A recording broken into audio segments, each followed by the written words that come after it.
Hi, this is Dr. Sage Breslin, and this is Wisdom Wednesdays. There's a lot being said about this word, authenticity. But do we really know what it means? When you're on LinkedIn and you're looking at articles from your colleagues and from coaches, that word gets tossed around a lot. But do we know what it means? Are we all on the same page about what it means to be authentic? Well, I am very biased because it's a big part of my brand. It's a big part of the work that I do. It's even the focus of my latest book, Breaking Through. So what does it really mean to be authentic, and why is it important? Like, why are you going to spend money with a coach, for instance, like me, in order to deepen your authenticity? Why is that of any value, actually? Well, consider if you were to be sitting at home and your partner or spouse walks in through the door and comes right into the room where you're sitting and looks at you, says, "Honey, I love you." Now, consider a second situation. You're sitting in a room, your spouse or partner comes home and walks through the room and addresses you, making eye contact, and says, "Honey, I love you." Now, which message are you going to believe? Well, most of us would say you're going to believe the message that has all of this supporting documentation, right? So if somebody is giving you a frown and an angry voice, it doesn't support the message of connection that most of us mean or imply with the words "I love you." Right? So most of us are going to disbelieve a message that comes with a harsh voice and an angry face and a message that says, "I love you," right? But when somebody comes in and the supporting evidence is that they're smiling at you, that they reach out to touch you lovingly, and they tell you that they love you, you're more likely to believe it. So, which is more authentic? Probably the one that has supporting data, right? And in which the message seems to be emanating from your very core, right? There's nothing getting in the way of what is being produced from far within you. Now, there are a lot of us who, have some struggles maybe between what we feel inside or who we are behind closed doors and what we show to the rest of the world. So if what we show to the rest of the world, let's say I go into court, right? And which is some part of what I do for my job. I go into court and I'm going to provide some testimony. Now, I go into court dressed like this. Now, the jury is going to make some assumptions about who I am because I'm dressed like this. Even my head covering will be something that they consider and think about and assign assumptions to.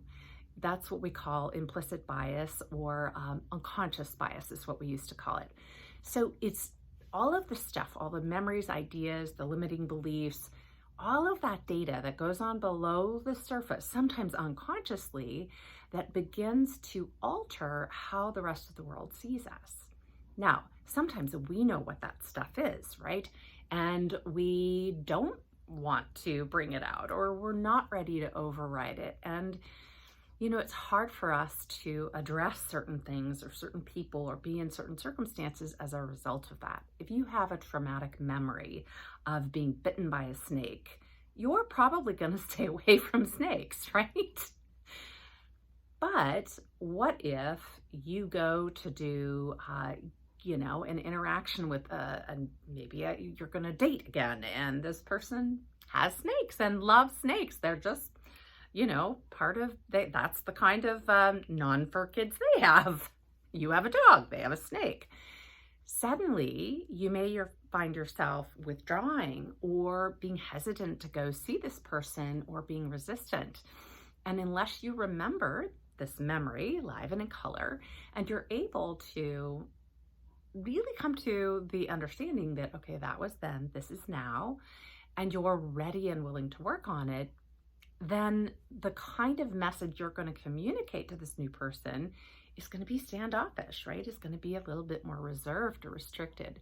So why does all of this have any importance in your life in the world of work? And we know the world of work, the world of home, right? All of those things are one and the same. You get a block anywhere, you get a block, right? You're not just having a block at work.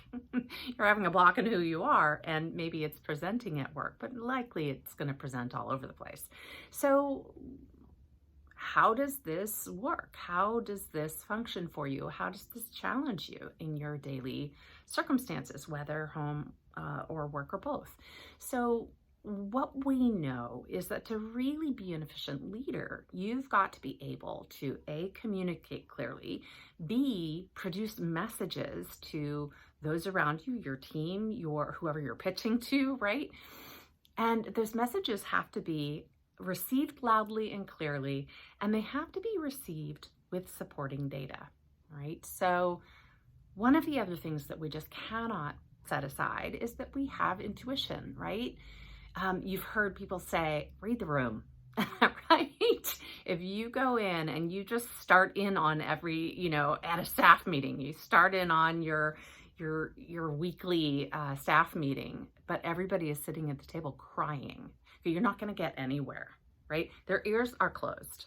So why? Why are they crying? You start with, why are they crying? A colleague's passed away. Somebody's parent has died.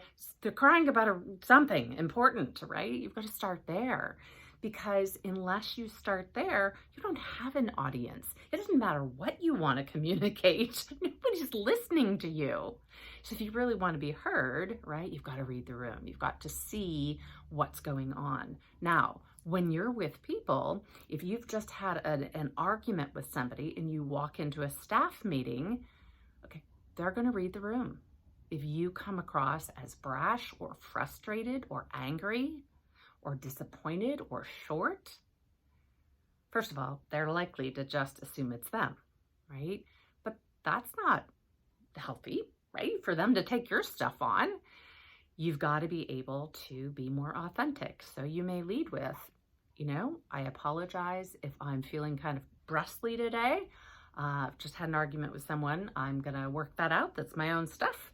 But please don't take it personally. It's not about any of you. Now, let's try to get on with the meeting, right? So you have to sort of clear the filter, because otherwise all of those people that are reading the room are reading this message coming from your body, right?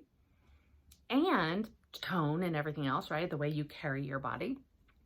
But if you then deliver messages that are inconsistent with all of that nonverbal information, first of all, they're going to be confused. Second of all, they're not going to swallow the message, right? It's not consumable.